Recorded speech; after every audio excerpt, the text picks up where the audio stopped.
are now listening to the War Report Podcast Network.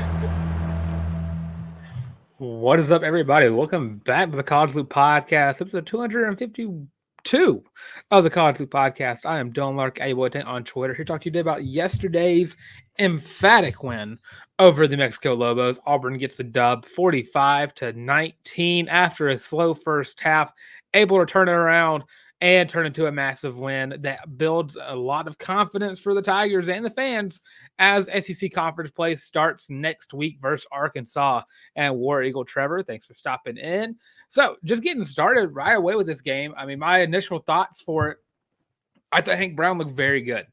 I don't want to book too hard. The glasses are staying over on the other side of the table until Auburn starts winning more than just New Mexico. But Hank Brown gave a lot of confidence to the fans and what he's able to do. So yesterday, 17 of 25, a 68% completion percentage for a redshirt freshman, 235 yards and 4 touchdowns. And the big kicker for this one, 0 interceptions. I would love to say 0 turnovers by the offense, but I cannot say that. I'll get to the stupid fumbles in a second. But I think that we saw a more poised attack from the quarterback position. I saw a redshirt freshman making progressions in the pocket. I saw him look to the left. I saw him look to the right. And then when one of the touchdown grabs, he looked down to his check down and made the throw to Jarquez Hunter. I have not seen that of Peyton Thorne throughout the first 2 weeks of the season. And I was elated to see that actually was something I saw from the young guys. So that and if I were to skip ahead to my play of the game, that was my play of the game, was watching Hank Brown stand in the pocket, look around, find his check down, and then Jarquez Hunter was able to make a big play out of that. So massive improvements being made. And he's already stated in the presser from last night that Hank Brown is the starting quarterback going into this week and going into the Arkansas game. So hoping to see a lot more to that. So going into the other parts of this game that I really liked, and I think Hank Brown is going to be a huge talking point throughout the entirety of the week. Auburn had a rushing attack in this game, something that no one has seen of Auburn since last season, where Auburn has not given the ball to running backs. Last week, you saw Peyton Thorne get 15 carries against Cal. This week, you saw 20 carries go to Jarquez Hunter. You saw 10 carries go to Damari Alston. And then Jeremiah Cobb got in at the end and got a few carries for himself. Auburn as a team, 40 carries, 279 yards, and 2 touchdowns on the ground. Jarquez Hunter finally emerged as the number 1 back in the sense of he finally got to get the 100-yard game.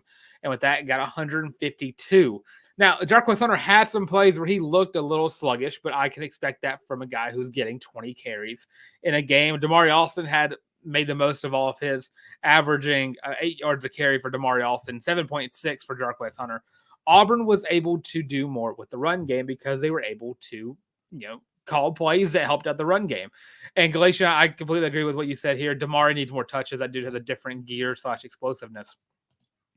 This is the Auburn offense that we were expecting to see from the offseason.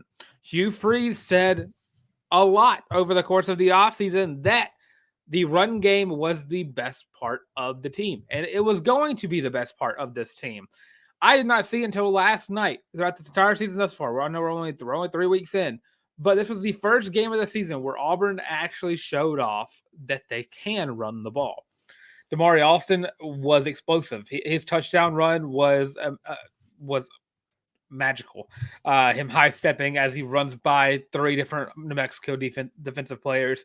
And then he had 1 explosive run, I think, in the middle of the game. I can't remember exactly when it happened. But, yeah, Damari had a great game. And I would love to see more of this carry distribution, where Jarquez gets the bulk, and then you see Damari kind of take over and get about half the carries. And I would love to see Jeremiah get some more too, but I think Jeremiah's game would be more effective in the pass game. And I would like to see him get utilized a lot more. And we've also seen the explosiveness of Jeremiah Cobb in the return game. He had a 66-yard kickoff return to start off Auburn's first drive and great field position. But Yeah, I don't understand why it took so long to see this run game. I don't know if it was something that they were just trying to prove, if it was, hey, here's our wide receivers, here, check those guys out. But Auburn has the opportunity going into this week to really turn the tides of where Auburn stands right now. I mean, that loss to Cal is going to reign over the entirety of the program until Auburn starts turning things around. You just need Cal to keep winning. And Cal plays Florida State this week, so I don't expect that to stop anytime soon.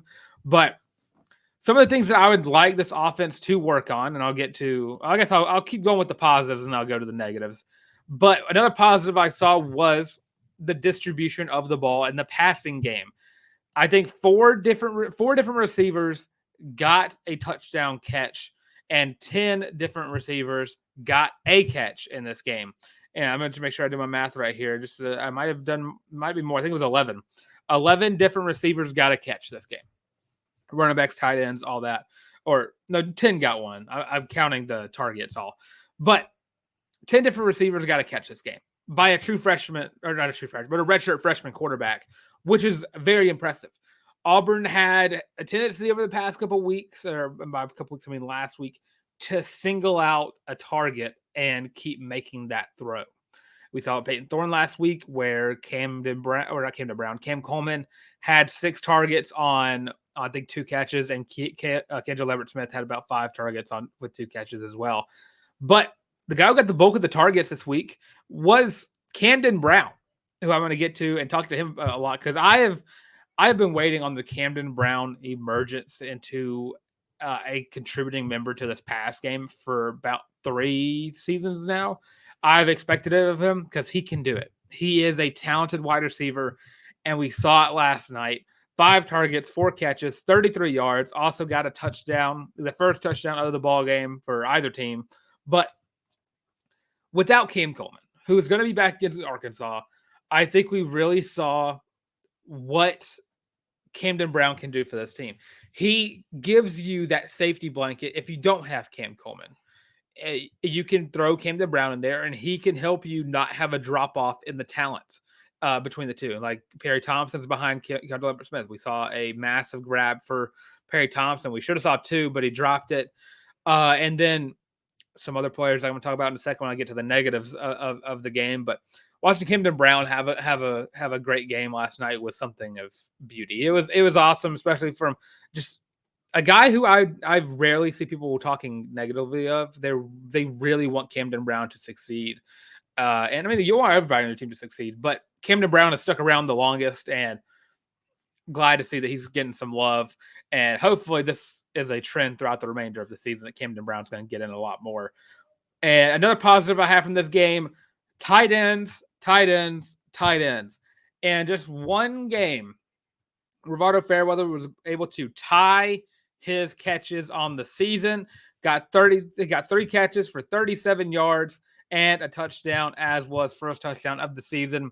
And don't get me started with the fact that Mike O'Reilly also got himself a catch and a touchdown in this game, and Luke Deal got a catch as well. 3 tight ends all got catches. 4 tight ends got targets, which when you simplify the playbook, apparently things work out better because you're actually targeting one of your better position groups on the offense, which is a tight end room.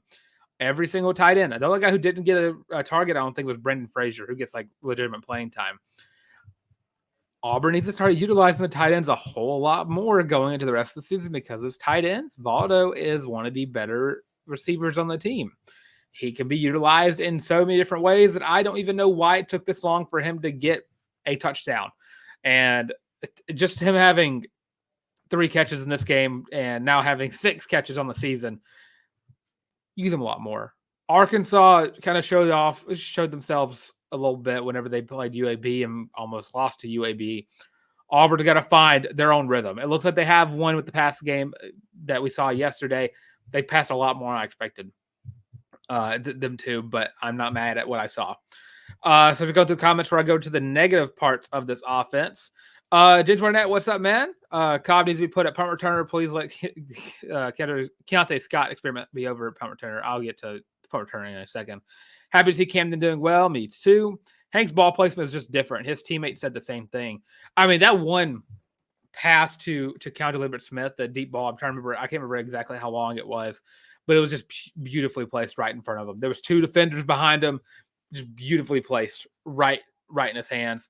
And he had another great pass. It was incomplete, but he forced a pass interference, which got Auburn the first down, which is something I've not seen all year. So it's a confidence thing. I feel like Hank Brown knows what he can do, and he's confident in his abilities on the field.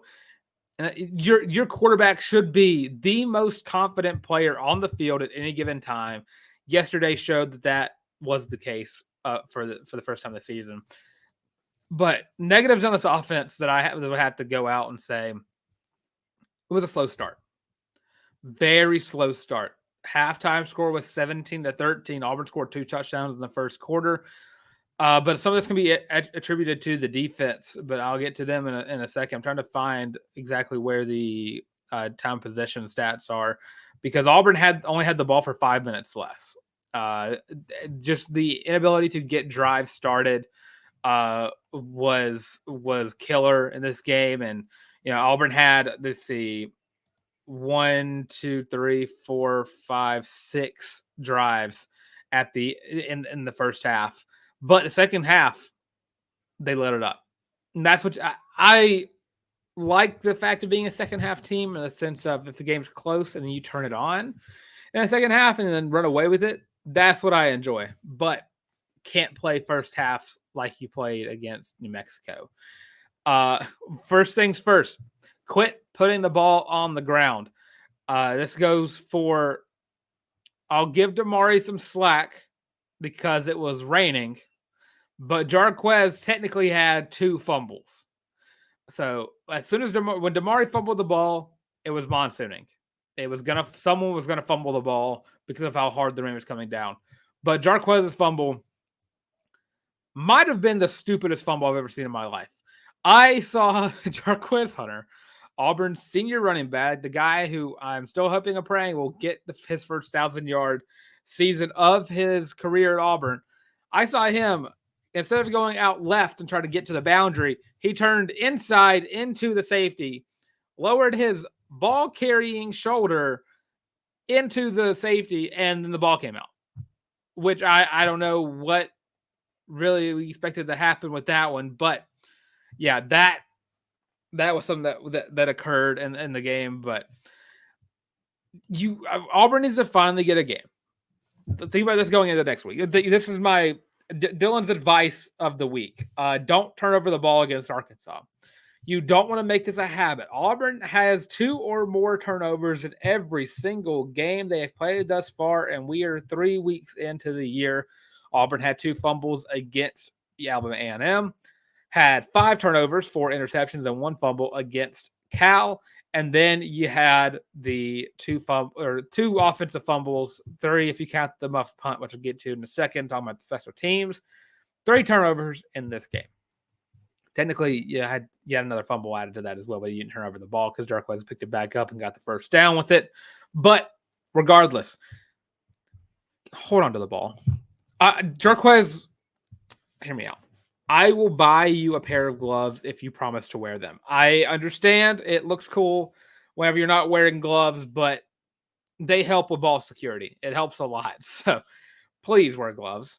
So getting into another part of this offense that I did not mention, overall, the offensive line was a positive for me as well. Held up well without Xavier Miller in the rotation. Dylan Wade, I think, played pretty well at right tackle. And Tate Johnson played well at left guard. I think Auburn, the seniority of the offensive line really helped out in this case. Auburn didn't give up any sacks. I very rarely saw Hank Brown get pressured, which the talent gap is going to do a lot for you there. But I finally saw a poised pocket for a quarterback, which was nice to see. And hopefully, Xavier Young is back this week. I'm pretty sure he would be. I think that's kind of held him out for this game. But overall, I mean, the offensive line played pretty well. But kind of getting into the other side of the ball, and the defense, that is a lot less positive to talk about for the defense. Of course, they only gave up 19 points, but the issue is they gave up 19 points to a team that should have really shut down a lot more. Again, as I said earlier, New Mexico had 5 more minutes of possession than Auburn had, and I mean they threw the ball over Auburn's defense. 291 yards and a touchdown from Devin Dampier, and rushing yards gave up 150 to the Lobos. Just the defense they were not positioned right. Something was going on with the formations. And I guess they were doing this in the case of, this lockdown Dampier's legs. But in doing that, they ended up having open spots in the secondary. They had a bunch of missed tackles in open space. Something needs to be worked on when Talon Green that comes into Jordan-Hare Stadium next week, who is – I like Devin Dampier a lot. He's going to be a P4 quarterback probably next year if he enters the portal. Talon Green is way more of a dual threat. He can run the ball in anybody's business, and he can throw it over your head if he wants, as he pleases, if Auburn allows him to do that. The 3-man in front we saw yesterday, the 3-3-5 that Auburn ran, will not work against Arkansas. Jalen McLeod does not need to be in coverage. Kieran Crawford does not need to be in coverage against Arkansas. Those two need to be specifically put in the place of getting to the quarterback. Every single play, those two should be getting to the quarterback. Defensive ends, edge rushers do not need to be put in coverage if that is not something they can specifically do. Micah Parsons on the Cowboys, that's going to be one of your outliers for that. He can cover if he can because he is athletic. Jalen McLeod, Kieran Crawford, both athletic, but they are primarily pass rushers. Should not ever be in coverage. So don't do that ever again, please. I'm asking as a fan. But overall, Auburn struggled getting coverage last night. No sacks for Auburn. Got 5 TFLs, which that's what you want to see, but no sacks is disappointing. So kind of looking at the defense, I am never going to be a fan of the secondary players leading in tackles because it means he got diced up. Jaron Thompson, Champ Anthony, Keontae Scott, Sylvester Smith. Those are your 4 leading tacklers last night. That is your safety, your star, your corner, and another safety, your 4 leading tacklers for Auburn last night. And after that, you have Dorian Mausi, and Eugene Sante and Robert Woodyard all getting behind there as well. Dorian Mausi had an amazing PBU, by the way. I hope everyone watched the game last night, but it was like in the end zone. It was beautiful.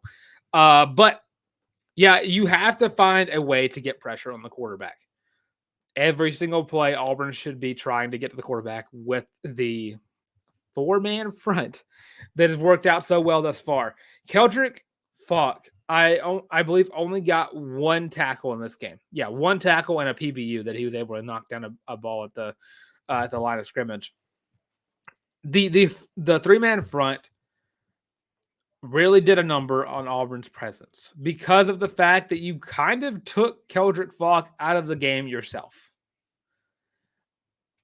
That's how I see that. The 3-man front took Keldrick Falk out of the game because you're opening up an opportunity for the double team.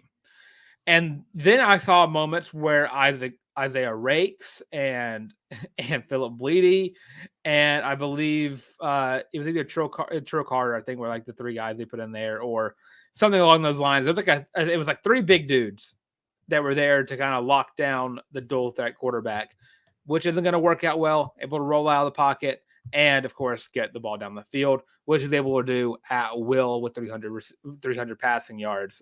But positive notes for Auburn's defense. I mean, you saw a lot of good things from your second-string linebackers. Dorian Mausi, who I talked about earlier with the PBU. Robert Woodyard also had a great game. Need to see a lot more of those guys going forward. Hopefully it kind of fix up the formations a lot more.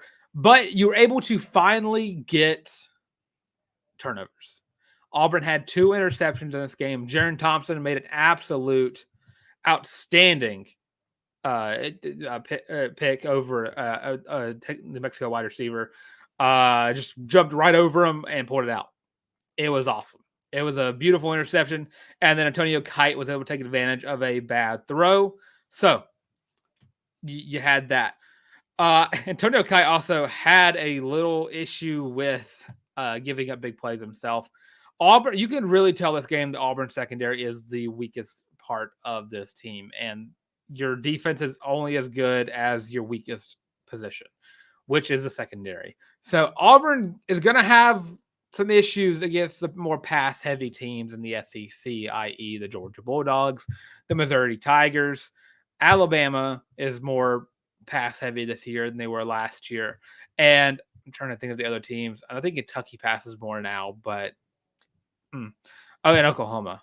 You got to be very careful with those because if you fluke one of those games up, you're looking at 6-6 as your floor, and then at that point, if you lose a game, you're out of bowl eligibility, which you did not want to do whenever you're trying to heavily recruit as much as Auburn is. But yeah, the secondary will get better throughout the season.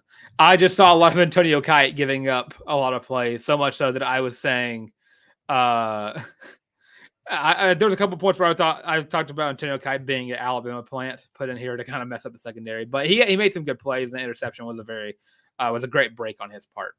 And to run through some comments real quick.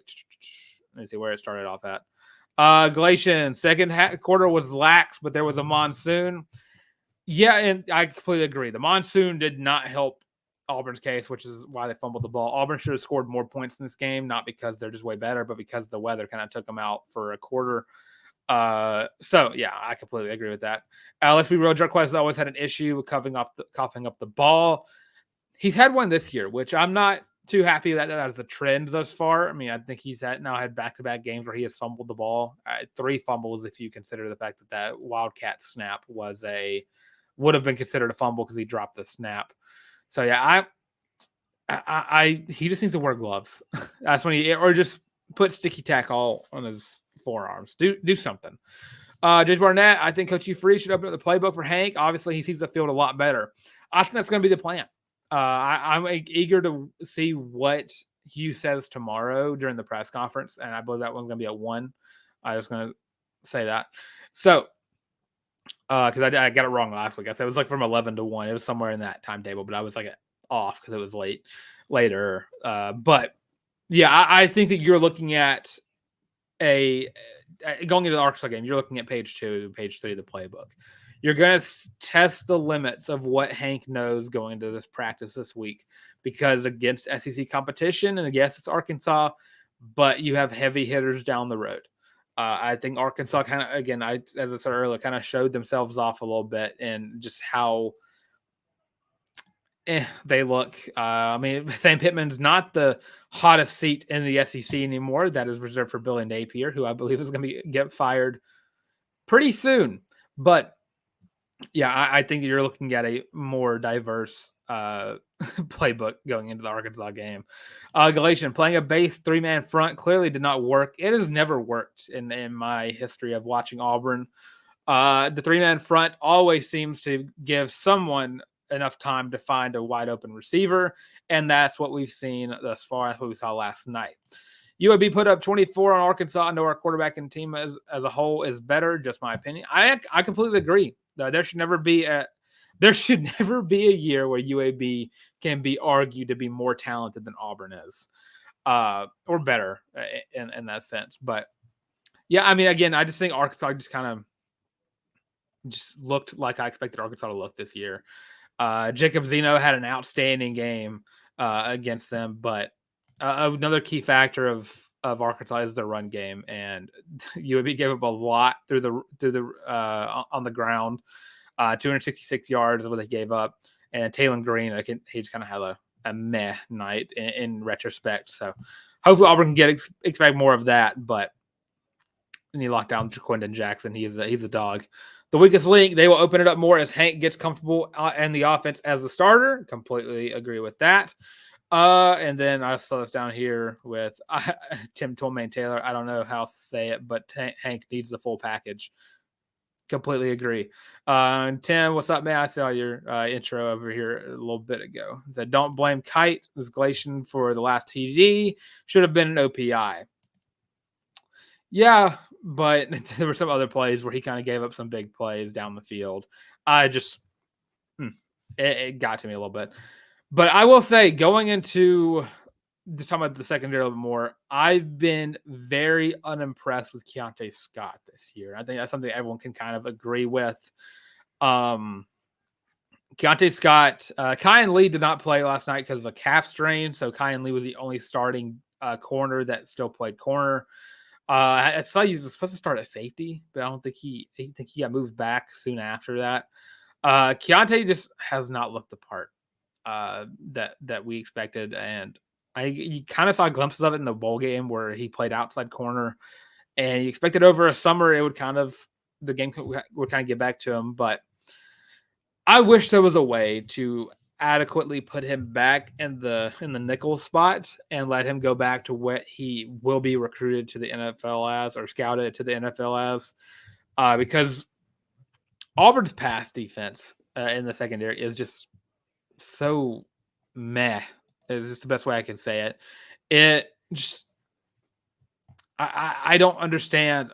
I understand it's a young secondary, but when you have guys getting torched, try to utilize the young guys a lot more. I saw a lot of good things out of Jalen Crawford last night, and Jalen Crawford is one of those guys that I expected to see play right away. And I only saw him for a handful of plays. I think you should utilize him a lot more. Champ Anthony's had a lot of great plays.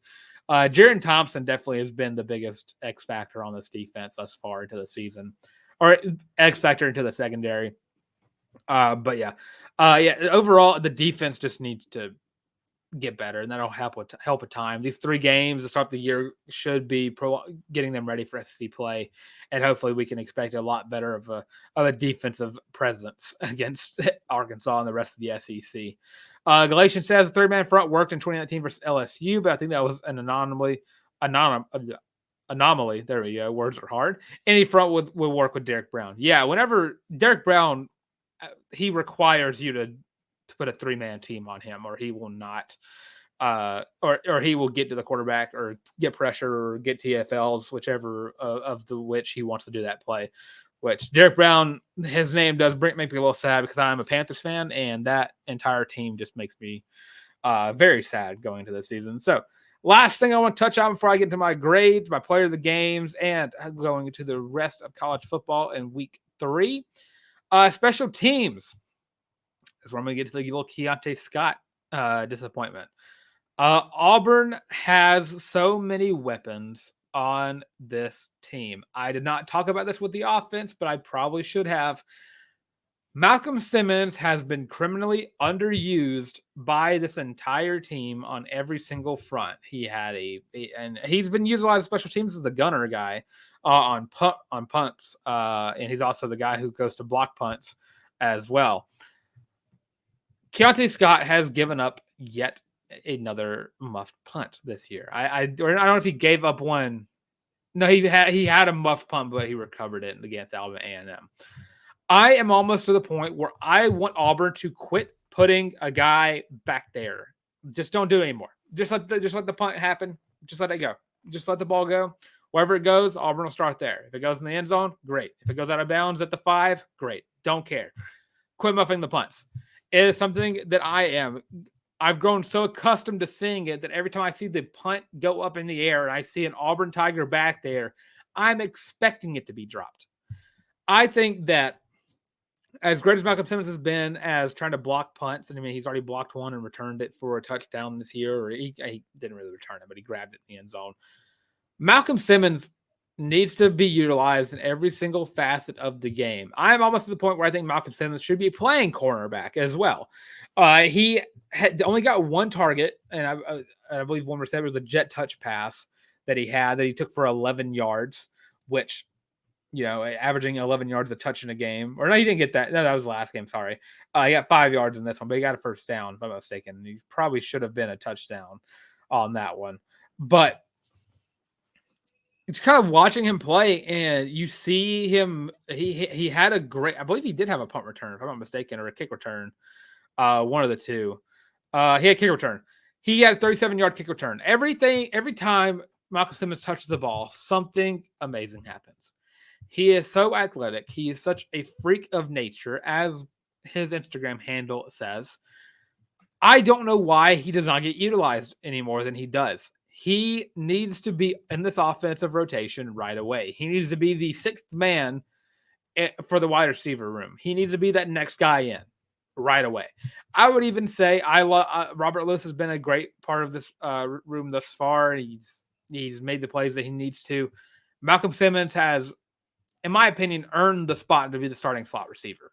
I also think he's been the choice for the punt returner. I also think he should be utilized a lot more in the kick return game as well. Auburn finally found a way to use him in the sense of, hey, they're trying to pooch kick it every time. Why not put another guy back there beside the tight end? Let's get that happening. So, yeah, I would say flat out just put Malcolm Simmons in the game and let him work. So, yeah, that's my opinion on the special teams. I think Towns Magoo played a great game. Jeremiah Cobb had a great return. Michael Riley got a return as well on an 8-yard return. But overall, I mean, you got to start with the muff punts. It's ridiculous at this point that I'm just so accustomed to it. And then Oscar Chapman had a great punt as well, 49-yarder. So go to some more comments, and then we'll do a little ad break, and then I will tell you my players of the game. So we got Teresa. What's going on, Teresa? War Eagle and Meep Meep. The very somber Meep Meep after the Texas game last night. Both quarterbacks came in and did that. And worked against UTSA's defense. So James Burnett, I'm from North Carolina, so I know how you feel. This Carolina team is just embarrassing. Yeah, I have decided I own 2 Bryce Young jerseys, which I have sadly regretted buying both of those. Luckily, one of them is a knockoff, so it was cheaper, but the other one is not. So yeah, I've moved past the Bryce Young era. I'm ready for the next one. We're already on to 2025. Looking at guys I would like Auburn to pick up in the draft, or Carolina to pick up in the draft, such as Travis Hunter or Luther Burden. Just trying to find other weapons.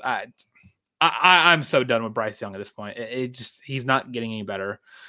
Confidence is not there. It's Tim Torment Taylor, let Simmons go back there. Completely agree. Get Malcolm Simmons on the field as much as possible. Anywhere he can play, he feels confident he can do it, let him play. If he can play corner, let him play corner. Teresa, I think they're saving him for the SEC secret weapon. Yeah, I completely agree. I believe you're talking about Malcolm Simmons there. He is a secret weapon. I would expect him to be utilized the most we've seen him thus far in the Arkansas game. Or even then, like Georgia down the road, Oklahoma should be getting ready for those games. Malcolm Simmons and Perry Thompson both should be getting way more touches than they are. Perry almost had 2 catches last night, but only got the one because he dropped the other one. So yeah. See, Madison AU Chief, he needs nerves of steel if he's going to go back to punt returner. Why would we as fans not think the coaches have looked at each of these players at that position? I think because, last year you had Keontae Scott get the punt return touchdown. So I guess you kind of have that in your system. But, you got to find someone who is confident to catch in his ability to catch the ball. And, at this point, just put someone back there who has the for sure hands and fair catch it every time. Will Upton was someone he named as someone he could put back there and just catch the ball every single time. And then maybe one day you see a Will Upton return go for more than just a fair catch. But I don't know. I think Malcolm Simmons would not be a bad choice to put back there. James Barnett again. Coach Freeze has to use all his weapons at SC play regardless of how young they are. He can't leave the Freeze 4 on the bench because of experience. We already see what happens when you give them a shot. Completely agree. The only guy who has struggled and has not gotten out there enough is Bryce Kane, but he will develop into a for sure weapon in the future. But Malcolm Simmons and Perry Thompson demand the ball whenever they're on the field because of what they can do. Let's see. Talking about opening up the playbook. Teresa, I started watching the UT game about 10 minutes in. That's therapeutic for you right there. But the Wazoo Cougs won the absurdly early Apple Cup. I just want to say I am going to pick them with my family. I am one of I think I was in the minority of people who picked Wazoo to win that game. I for sure won I won the week because I picked Wazoo to win. So go Cougs. Then Teresa also again, once you've muffed more than you've returned for TDs, then you're done. I think once you muff, even if you muff 2, I think you should be done. If you've after 1, you're like, okay, well, don't do it again. After another 1, you're like, okay. Who else we got back there? I love Keontae Scott. I think he offers a lot to the defense. I think that he's playing out of position, which is something that really hurts his prowess on the defense. But I mean, the muff punt, you can't do that. Catch your idea. While I'm a bigger dude, so when I played football, I was on the offensive line and the D line. So I'm not in their headspace whenever they're there. So I would assume that your primary goal first should be to catch the ball and then run it, not run it and then catch the ball. That's my iffy part of it. Is it seems like they're mentally out of it whenever they're trying to catch the ball. Let's see, Galatian Cobb or Simmons should return punts. I mean, get Cobb on the field more too. I think Cobb has kind of demanded more reps back there. He is the most versatile running back on the team. He just happens to be the third string guy. And so Damari and Quez are going to get all the carries. So I think you get Cobb on the field as much as you possibly can. I think returning kicks works out well for him. Cobb is going to get a kick return touchdown at some point in his career. I think you could throw him back there at punt return too, especially if this year he's going to be the third string back behind Alston. So yeah, I completely agree with that. Madison AU Chief, what's the count on muff punts from K. Scott? I know of 2 this year. I would have to go do some digging. I know Coy Moore had the one in the Iron Bowl last year, so I won't count that for him. But it's already too many for me. Too many for me to be confident in who's back there right now. So Cobb was great as a kick returner last night. Yes, he was great. He had 1 kick return for 66 yards. Thought he was going to go all the way, but sadly did not. And Madison AU Chief, did Malcolm or Bryce return punts in high school? Malcolm Simmons, I think Bryce Kane did, but I know Malcolm Simmons definitely did. He played everything. Malcolm Simmons was a wide receiver. He played a little quarterback. He played defense. He was the punter and the punt returner and the kick returner. He did everything at Benjamin Russell. He did absolutely everything. And hopefully he's talking to his former teammate, Zadarian Morgan, about committing to the Tigers. But yeah, Malcolm did everything at Benjamin Russell. But with that, I'm going to go to a little ad break. Going to tell y'all about some awesome College Loop merch. On the other side of that break, I'm going to give you my grades for the team and then my players of the game. And then we're gonna roast some SEC teams as well who performed very badly this week. So we'll be right back. Are you tired of having to rummage through just clothes after clothes after clothes looking for something to wear? Are you tired of your friends making fun of you for your terrible fashion sense? Well, do we have the shirt for you? Go to thewarreport.com, get your laptop out and do it right now. Go to the shop and get your very own Feelin' Loopy t-shirt as well as your College Loop hat, and you can get both of them for only $25 each. Plus shipping and handling, of course. But with that, now back to your regular scheduled program. And of course, that is on thewarreport.com. Click shop, first page College Loop hat, second page Feelin' Loopy t-shirt. Most comfortable items you're ever going to wear your entire life. I've actually talked to some doctors, and 9 out of 10 of them have agreed that wearing both of them means Auburn is going to win the football game. So get as much of it as you can. If everyone's wearing wearing the merch, then Auburn will win every game they have left. So keep that in mind. The 10th doctor is a Bama fan, and he just doesn't want to wear the merch. Don't be a Bama fan, is all I'm saying.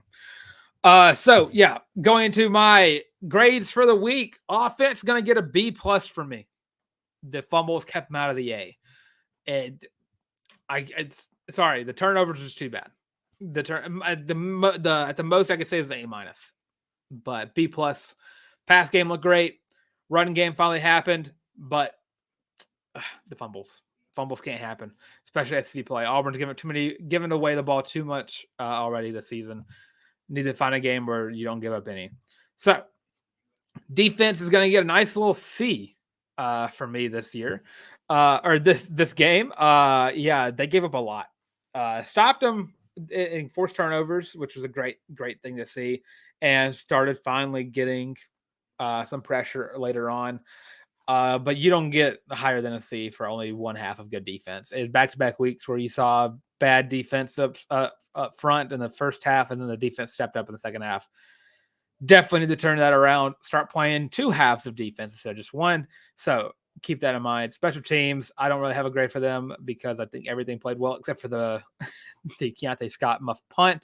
So I might give them an A minus. The muff punt I'll set aside because I think Jeremiah Cobb, Malcolm Simmons both had great returns. Towns Magoo did not miss a kick, and then a beautiful punt by one Oscar Chapman. So my players of the game, offensive player of the game, I'm going to give to Jarquez Hunter. I think he played kind of lax throughout most of it, but he still had an outstanding game. 20 carries, 152 for 152 yards and 2 touchdowns, 1 on the ground, 1 through one reception touchdown. I almost said 1 through the air, but that would sound like he passed for it. My defensive player of the game is Jaron Thompson, led the team in tackles and, of course, had the first interception of the year for the Auburn Tigers in a miraculous fashion. My play of the game was the Hank Brown check down pass to Jarquez Hunter. So, yeah, I hopefully see a lot more interceptions this year. Auburn needs to force more turnovers going further on the line. So, with that, before we get into the rest of the show, we're going to be talking about the SEC in week 3. Galatian says we'll be wearing Nike merch next season. And Madison ASU says definitely ready for some Nike merch. And I can completely agree with that. So, kind of starting off from just some of the best games of last night in the SEC. Georgia went into Lexington, Kentucky, and had a massive, huge, just difficult game against Kentucky. 13-12 was the final score. Georgia just could not find any kind of success on offense, which was very weird to see. I had Georgia covering that spread of 22 by I thought they were going to cover it big in that one. Carson Beck, 160 yards, no touchdowns. Run game got stymied a little bit. Trevor Etienne was finally in, or had his first taste of the SEC after transferring in from Florida last year. First taste of the SEC on Georgia, I guess is the word I'm looking for here. Average for 4.2 yards a carry. Branson Robinson was not utilized enough. Carson Beck was their second leading rusher and both carries and yards. But overall, I mean, Kentucky just did enough to shut them down. They forced the ball on the ground twice from the offense, or 3 times from the offense, or twice from the offense. So I think that you could have seen a massive upset in week 3 if Kentucky decided to go for it on 4th and 8 with 3 minutes left to go in the game. I mean, I believe. Let me make sure I was right about that. It was 4th and 8. It was either 4th and 8 or 4th and 5. But let me see. 4th and 13. Okay. 4th and 13 with 3 minutes and 27 seconds left to go in the ball game. Technically, you had 3 minutes left to go in the game whenever the punt got caught. Why in the world are you punting the ball whenever you have nothing to lose in that game? You ended up burning all of your timeouts and getting the ball back with 9 seconds left, which I would assume was not the plan. Whenever you are backs against the wall and you have an opportunity to beat the number 1 team in the country, you don't just keel over. You go for that and see what you can do. And I mean, if you didn't get it, then you tried. If you didn't, if you punt, then everyone's like, oh, well, you had your opportunity and you blew it, which I think is a more embarrassing way of doing that. But Georgia struggled, and Georgia has Bama next week in Tuscaloosa. So, yeah, rooting for the Meteor for that one. SEC game again, Texas at versus UTSA. Teresa, you can cover your ears for a little bit. Arch Manning had an outstanding game. Texas scored 14 points every single quarter of the game. Arch Manning had an absolute field day against UTSA. Quinn Ewers got knocked out with a rib injury, but Arch Manning came in and did not skip a beat throughout the remainder of the game. So Texas is the second best team in the SEC, in my opinion. Still, they're number 1 in the AP poll now. And I'm eagerly awaiting the Georgia-Texas game because I desperately think that determines who's going to be the favorite going into the SEC championship. So yeah, huge ups to Texas. They're playing some of their best ball right now. Alabama took on Wisconsin in Madison, beat them 42-10 in a game where Wisconsin did absolutely nothing to shut down Jalen Milroe. And I must say, I'm going to take some heat for some Bama fans. I don't think Milroe is going to be an NFL caliber quarterback. People think he is. I definitely do not. But Milroe made some great throws down the field. But Wisconsin, I mean, it looked bad. Started off looking okay. Tyler Van Dyke got knocked out, and then you completely took out your entire game plan with the backup quarterback. Looked rough from start to finish for Wisconsin, but Alabama got away with the massive win in Madison.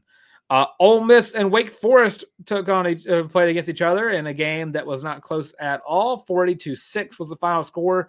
Wake Forest got beat so bad that they canceled next year's game versus Ole Miss, which is hilarious. Ole Miss still reaping the easiest first 6-game stretch of any team ever. I'm going to look at who their next opponent is. I'm sure it's some kind of high school. Georgia Southern. And then they have Kentucky after that. So, yeah. Georgia Southern is going to be an easy win for them and just an easy 4-game stretch for them. Embarrassing. But yeah, what can you do? Yeah, they didn't schedule it. Someone else made the schedule. Missouri took on Boston College and got the win 27-21 in a game where Boston College actually looks like they could be a threat in the ACC. I mean, they held Missouri down for a while. And that game was massively close. Even, for a while, Boston College got the lead in the first quarter and kind of held onto it for a while. Then Missouri kind of took off. But if ACC ain't careful, Boston College could be the ACC representative if they keep winning like they are. But Miami also is in the way. So with that, kind of moving on to the next game, Kent State took on Tennessee.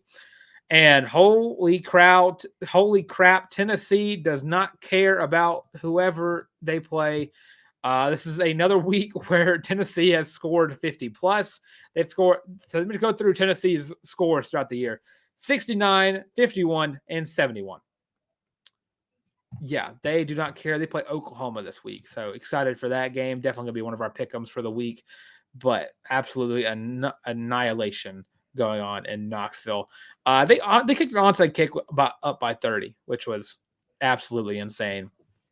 Oklahoma and Tulane. Oklahoma got the 34-19 win and a struggle win for them as well. They were able to pull away late, but not before Tulane held in as long as they possibly could. Oklahoma doesn't look impressive to me. They don't. Auburn's still going to have some trouble with them going forward. But, yeah, I'm not impressed with Oklahoma thus far. I'm just not. But Tulane played very well. LSU and South Carolina in the game of the week per ESPN. LSU gets the 36-33 win. Garrett Nussmeier did not look the part this week. Raheem Sanders, Rocket Sanders for South Carolina, had an outstanding game against LSU. South Carolina just had the inopportune moment of getting their starting quarterback hurt. Robbie Ashford came in and played pretty well, but penalties galore happened. Penalties. Every massive play for South Carolina got called back in some way to a penalty. A pick six got called out. A Robbie Ashford 40-yard bomb got knocked out. So many plays by South Carolina got pulled away because of flags on the field. So embarrassing play for the refs. So up next on the docket, Texas A&M and Florida. Texas A&M annihilated Florida as well, 33-20. It was a lot closer. It was not as close as it sounds. Florida doesn't know what they're doing to do at the quarterback position. They are just switching in and out every drive, which is not what you want to do. I've also heard per ESPN that Billy Napier is going to get fired soon because the Board of Trustees scheduled a meeting and collected all $26 million for his buyout.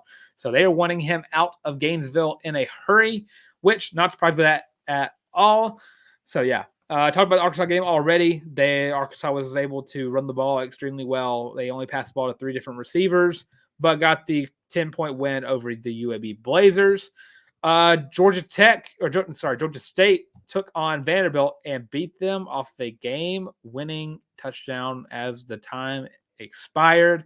Embarrassing loss for Vanderbilt, who sadly looks like they have retaliated back to where they once were. Poor Vanderbilt. I enjoyed that they were getting AP votes, but not anymore. It sucks. What can you do? Poor Vandy. And then lastly, Mississippi State. I'm so sorry for what happened to you yesterday. Toledo went into Starkville and beat the ever-loving crap out of Mississippi State, 41-17. Toledo is a great MAC team. They are one of the better teams. They're one of the better G5 teams in the country. They always are. They're one of the toughest teams to beat whenever a team plays them. And, I mean, yesterday, Mississippi State made them look like they were playing Alabama. Toledo was a great team. Had a massive second quarter, but Mississippi State just not the performance you want to see if you're a Mississippi State fan. So, yeah, that's the SEC and how they're looking. I don't have a read on anybody. Everybody looks beatable. Everyone has times where they don't look beatable. It's a crazy world out there in the SEC and around college football. So that does it for this time. I'll kind of run through the comments real quick, and then we'll get out of here. Galatian Arch Manning is much more athletic than I thought. I thought that was something that was funny about I think he had like a 66-yard touchdown run. And it was crazy because it was like there's a Manning that can run the ball now, which I guess a lot of people don't really know Cooper Manning that much. Cooper was Peyton's wide receiver in high school, had a career-ending injury, and then Arch is Cooper's son. And Cooper was, of course, the more athletic of the three. Peyton Manning and Eli were never really the dual threat kind, because they love to stay in the pocket, and it was always a trick play whenever they had to run the ball.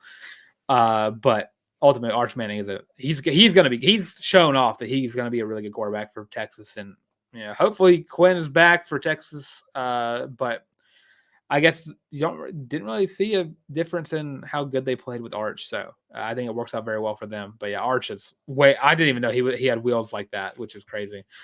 Let's see, Madison AU Chief probably should have got a look at Malcolm or Bryce at returner during the A&M or New Mexico games. That way you're not throwing them out there versus the opponents first. Guess you've got to get game reps somehow. I mean, that, yeah, but also when you have guys who've played the position before and are some of the more sure-handed targets on the field, like Malcolm is, they've been a returner before. And it really would just take a week of them getting into the system. And even then, you're just kind of telling them, we don't want you to return the ball, just catch it. That's all. I don't care about punt return touchdowns. To me, it's great when Auburn does get it, but ultimately, I just want you to catch the ball. And I don't think Keontae Scott has. He's got it. It looks like he's gotten to his head a little bit, in my opinion. So I just want to see someone go out there and just catch the ball. Just go out there and catch the ball. That's all I want you to do. And that's all anyone's going to ask of you is just catch the ball, and we're all good. Just let the offense roll out there. Hank Brown is the starting quarterback for the Auburn Tigers, and he'll be the starting quarterback going into the Arkansas game, which we'll be talking about throughout the week. And don't forget, on the Tuesday show, we'll be talking about Auburn's newest linebacker commit, Elijah Melendez. Do not talk about him on this show because this is a reaction show for the previous game. We'll also be power ranking the SEC as best as we possibly can and talking about baseball's SEC or softball's SEC slate going into this upcoming season, because softball is awesome. If no one goes to softball games at beautiful Jamie Moore Field, please do yourself a favor and get you tickets for softball as soon as they come out. But of course, that'll be on the Tuesday show. Stay tuned for that. And with that, I am Dylan Larck, able to on Twitter. I'll follow my Instagram as well at Dylan Larck at DYLENLARCK. Visual aids right here, name, and of course my Twitter as well. Also catch me right here in the College Elite Podcast, which you should like, comment, and subscribe. We are getting so very close to 1,000 subscribers. If I'm not mistaken, we are around 115, which is awesome. I can see it coming. The instead of saying $9.99, it's going to say $1K, which is awesome, and I cannot wait for that. I am so thankful for every single one of 885 of you who have subscribed to the show already. I appreciate you more, Galatian, than you appreciate me. War Eagle to everybody. Don't forget to check us out on social medias as well, on Twitter, TikTok, Facebook, Instagram, the works. All is at The College Loop, and of course, audio version of the show as well on Apple Podcasts, Google Podcasts, Amazon Music, and of course Spotify. Check us out there. We'll be back for Tuesday show where we'll be talking about all Auburn news. Thursday will be again the preview of the week, and then back again next Sunday, hopefully talking about another Auburn win. Fingers crossed. But with all that being said, thanks for tuning in for this time of the College Loop Podcast. And as always, War Eagle.